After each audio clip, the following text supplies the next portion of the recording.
బొమ్మల రామరంలోని mandal head quarter లో PSCS ఆధ్వర్యంలో అదేవిధంగా పిఎస్సి చైర్మన్ గారు, డైరెక్టర్లు, మార్కెట్ కమిటీ చైర్మన్, డైరెక్టర్లు, అదేవిధంగా ఇక్కడ ఉన్నటువంటి అఖిలపక్షం నాయకులందరూ కూడా కల్లాల కొట్లొచ్చినాయి.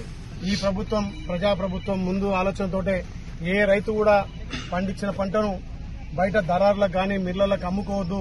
ప్రతి రైతు కూడా ఈ కొనుగోలు సెంటర్లకు తెచ్చి మంచి నాణ్యమైన ధాన్యం తెచ్చి నాణ్యమైన ధర తీసుకోవాల్సిందిగా, అదేవిధంగా ఈ రాష్ట్ర ప్రభుత్వం రైతులకు పెద్దపీట వేసింది.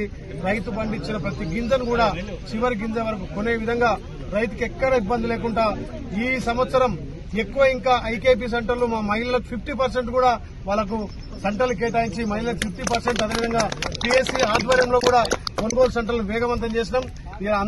అదే ఆధ్వర్యంలో ఇలా బొమ్మరామన్ హెడ్ క్వార్టర్ లో కొన్ని సెంటర్లు కూడా ప్రారంభించడం.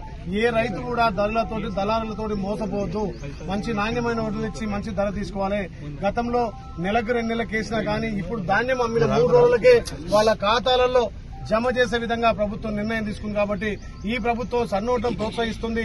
సన్నోట్లకు బోనస్ గా 500 రూపాయలు కూడా ఇస్తుంది. అదే మన రాష్ట్రంలో పడినటువంటి సన్నోట్లను తీసుకుని ఆ సన్నోట్లనే మన రాష్ట్ర ప్రజలందరూ కూడా సన్న బియ్యం ఇచ్చే విధంగా మన గౌరవ ముఖ్యమంత్రి రేవంత్ రెడ్డి నిర్ణయం తీసుకున్నారు. కాబట్టి రైతులు పెద్ద ఎత్తున దీన్ని ఆలోచన చేయాలి. ఇక్కడ ధాన్యం కొనుగోలు సెంటర్లకు తీసుకొచ్చి ఇక్కడ ధాన్యం అమ్ముకుంటే మీకు న్యాయమైన ధర వస్తుంది. ఎక్కడ కూడా తూకంలో గాని తరుగు తీసేది లేదు. గతంలో మిల్లర్లు చాలా కుమ్మక్కై కట్ చేసేది. కానీ ఈ ప్రభుత్వం వచ్చినాక కఠిన నిబంధనలు పెట్టి కాంట అయిన మరుక్షణంలో నీకు ఇచ్చిన చిట్టి ప్రకారమే నీకు అకౌంట్ లో డబ్బులు పడతాయి తప్ప మిల్లర్ పోయినాక కటింగ్ గాని తరుగు గాని తీసే ప్రసక్తి లేదు.